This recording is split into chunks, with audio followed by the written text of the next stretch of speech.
নমস্কাৰ মই ৰাকেশ দাস আজি আলোচনা কৰিব বিচাৰিছো সজাগতামূলক সভাত আপুনি আপোনাৰ ভাষণ কেনেকৈ প্ৰদান কৰিব আজি ইয়াৰ ওপৰত আজিৰ এই ভিডিঅ'টোত আলোচনা কৰিব বিচাৰিছো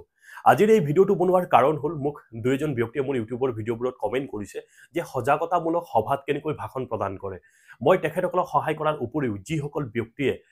সজাগতামূলক সভাত ভাষণ দিব বিচাৰে মই তেখেতসকলকো আজিৰ এই ভিডিঅ'টোৰ জৰিয়তে মই সহায় কৰিব বিচাৰিছো আজিৰ এই ভিডিঅ'টোত মই কথাখিনি একেবাৰে সহজ আৰু সৰল ভাষাত কম যাতে মোৰ কথাখিনি আপোনালোকে বুজি পায় যিকোনো সজাগতা সভাত আপোনালোকে ভাষণ দিব পাৰে এইখিনিতে এটা কথা কওঁ মোৰ যি ফেসবুক পেজ আছে ৰাকেশ দাস নামেৰে এই পেজটো আপোনালোকে ফলো কৰিব আৰু এই পেজত যদি আপোনালোকে ধৰক মেসেজ কৰে কমেন্ট কৰে মই আপোনালোকক ৰিপ্লাই দিবলৈ যত্ন কৰিম আৰু আপোনালোকৰ লগত কথা পাতিবলৈ মই চেষ্টা কৰিম একচুয়ালি সজাগতামূলক সভাবোৰ হিকানে অনুষ্ঠিত কৰা হয় যাতে আমাৰ সমাজখনক বা আমাৰ গাঁৱৰ ব্যক্তিসকলক আমি কেনেকৈ সচেতন কৰিব পাৰো বা সংস্কাৰিত কৰি পেলাই আমি সজাগ কৰিব পাৰো তাৰ কাৰণে অনুষ্ঠিত কৰা হয় আৰু বিভিন্ন ৰিজন লৈ পেলাই বিভিন্ন কাৰণ লৈ পেলাই এই সজাগতা সভা মূলক সভাবোৰ অনুষ্ঠিত কৰা হয় ফৰ এক্সাম্পল ধৰি ললো যে গাঁৱত বানপানী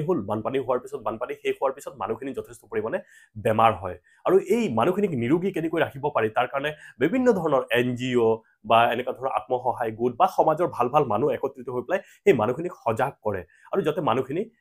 জীয়াই থাকে বা আমাৰ সমাজখনক এনেকুৱা কিছুমান ব্যাধি থাকে ধৰক বাল্য বিবাহ বা শিশু সৰবৰাহ শিশু শ্ৰমিক এনেকুৱা ধৰণৰ গাঁৱত ধৰক মদৰ প্ৰচলন এনেকুৱা ধৰণৰ কিছুমান মানে সামাজিক ব্যাধি আছে সেইবোৰ কেনেকৈ আমি সংস্কাৰিত কৰিব পাৰো বা বন্ধ কৰিব পাৰো তাৰ কাৰণে মানুহ কেনেকৈ সজাগ থাকিব লাগে এনেকুৱা ধৰণৰ কথাবোৰৰ ওপৰত এই সজাগতামূলক সভাবোৰ অনুষ্ঠিত কৰা হয় আৰু তাৰ কাৰণে ধৰক এই সভাবোৰত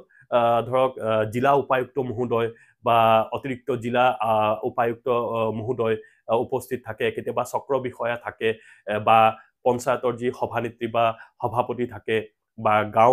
গাঁও প্ৰধান যি আগতে গাঁওবুঢ়া কৈছিল এতিয়া গাঁও প্ৰধান থাকে বা ভিটিপিৰ সেক্ৰেটাৰী মহোদয় থাকে এনেকুৱা ধৰণৰ মানুহখিনি বা সমাজৰ ভাল ভাল মানুহখিনি এই সভাবোৰ অনুষ্ঠিত থাকে মানে উপস্থিত থাকে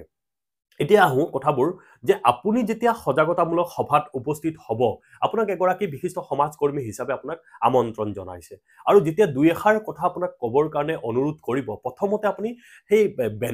যি বেনাৰখন থাকিব বেনাৰখন পঢ়ি ল'ব বেনাৰত কি বিষয় লৈ পেলাই কি উদ্দেশ্য লৈ পেলাই সেই এক্সাম্পল যে শিশুৰ ওপৰত আছে বা অথবা গাঁৱত এনেকুৱা যিসকল মানুহ নিৰোগী কৰিব লাগে তাৰ ওপৰত বিষয়টো কি আছে আপুনি পঢ়ি ল'ব তাৰ পিছত মঞ্চত কোন কোন বহি আছে সেই কথাখিনি প্ৰথমে মানে লক্ষ্য কৰি ল'ব যে সেই এক্সাম্পল মঞ্চত যেতিয়া ডিসি বহি থাকিব বা এডিসি বহি থাকিব বা সাৰ্কুল অফিচাৰ বহি থাকিব তেখেতসকলক সম্বোধন কেনেকৈ কৰিব প্ৰথমটো সম্বোধন ভালকে কৰিব সেই এক্সাম্পল ধৰক যিসকল ডেজিগনেশ্যন যাৰ ডেজিগনেশ্যন যি আছে প্ৰথমে সেই বিষয়বোৰ আপুনি জানি ল'ব বা যদি নাজানে তেতিয়াহ'লে সুধি ল'ব যোনে সেই সভাখন আহ্বান কৰিছে তেখেতসকলক সুধি ল'ব যে তেখেতৰ ডেজিগনেশ্যন কি এই ডেজিগনেশ্যনবোৰ আপুনি যেতিয়া জানি ল'ব আৰু সম্বোধন যিকোনো সভাত আপুনি যদি সম্বোধন ভালকে কৰে দেন আপুনি সুন্দৰকৈ ভাষণ আৰম্ভণি কৰিব পাৰিব প্ৰথমটো নাৰ্ভাছ নহব যদি আপুনি নাৰ্ভাছ হয় তেতিয়াহ'লে আপুনি কেতিয়াও ভাষণ দিব নোৱাৰিব তো আপুনি আৰম্ভণি এনেকৈ কৰিব মই আপোনাক দেখুৱাই দিছো আপুনি অলপ সালসলনি কৰি ল'ব হয়তো মই যিখিনি মানুহৰ ডেজিগনেশ্যন কৈ আছো উদাহৰণ দিবৰ কাৰণে এই মানুহখিনি নাথাকিবও পাৰে আপুনি অলপ সালসলনি কৰি ল'ব কিন্তু আপুনি আৰম্ভণিটো এনেকৈ কৰিব নমস্কাৰ পৰম শ্ৰদ্ধাৰ একতা এনজিঅ'ৰ সৌজন্যত তথা পলাশপথাৰ বাসী ৰাইজৰ সহযোগত অনুষ্ঠিত আজিৰ এই সজাগতামূলক সভাৰ সন্মানীয় সভাপতি মহোদয় মঞ্চত উপবিষ্ট শ্ৰদ্ধাৰ জিলাৰ উপায়ুক্ত মহোদয় মঞ্চত উপবিষ্ট শ্ৰদ্ধাৰ চক্ৰ বিষয়া মহোদয় আৰু এই একতা এনজিঅ'ৰ সন্মানীয় সমূহ বিষয়ববীয়া মঞ্চত উপবিষ্ট পঞ্চায়তৰ সভানেত্ৰী মহোদয়া মঞ্চত উপবিষ্ট আমাৰ গাঁৱৰ শ্ৰদ্ধাৰ গাঁও প্ৰধান মহোদয় গাঁও আৰক্ষী বাহিনীৰ সন্মানীয় সম্পাদক মহোদয় লগতে আজিৰ এই সভাত উপস্থিত শ্ৰদ্ধাৰ ৰাইজ মই সকলোকে মোৰ শ্ৰদ্ধা আৰু মোৰ সেৱা নিবেদিছো বা মোৰ প্ৰণাম জনাইছো আপুনি কথাখিনি এনেকৈ ক'ব আপুনি সম্বোধন যদি এনেকৈ কৰে বাকি কথাখিনি আপুনি যি আপুনি ক'ব বিচাৰিছে বা সমাজখনৰ বিষয়ে আপোনাৰ চিন্তাধাৰা কি আপুনি এই কথাবোৰ এনেকৈ ৰাখিব বা ক'ব পোনপ্ৰথমে মই একতা এনজিঅ'ৰ সমূহ বিষয়ববীয়াক ধন্যবাদ জনাব বিচাৰিছো একতা এনজিঅ'ৰ যি আজিৰ এই সুন্দৰ পদক্ষেপক মই ব্যক্তিগতভাৱে মই আদৰণি জনাইছো